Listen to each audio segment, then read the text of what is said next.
আসসালামু আলাইকুম রহমতুল্লাহ। সম্মানিত সুপ্রিয় ভিউয়ার, আশা করি সবাই ভালো আছেন। আমিও নাসির ভাই ভালো আছি। আমরা চলেছি গভীর সমুদ্রে, আর যেখানে এই আমাদের ট্রলিং বোটগুলো থাকে আর ওখানেই মাছ থাকে। তাদের কাছে রয়েছে অত্যাধুনিক ক্যামেরা এবং তাদের কাছে মাছ দেখার যন্ত্র রয়েছে। আর তারা যেখানে মাছ থাকে ওখানে আমাদের এই ট্রলিং বোটগুলো থাকে। আর আমাদের টার্গেট হচ্ছে সবসময় তাদেরকে ফলো করা। আর যেখানে মাছ থাকে তাদের তাদের পাশাপাশি আমরা থাকি। এবং আমরা যে জালটি নিয়ে আজকে গভীর সমুদ্রে যাইতেছি, জালটার নাম হচ্ছে লাম্বা জাল। আর দেখতে পারতেছেন আমরা কিন্তু সবাই ঘুমাচ্ছি, যে যার মতো কাজ করছি। আর আমাদের যে এই যে মাঝি ভাই রয়েছে, এ কিন্তু বোট চালাইতেছে।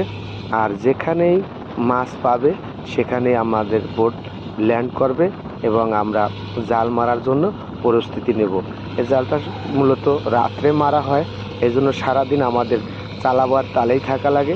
আর যত বেশি চালাবো আমরা, ততই মাছের দেখা পাবো। ইনশাল্লাহ পাই কিনা দেখা যাক।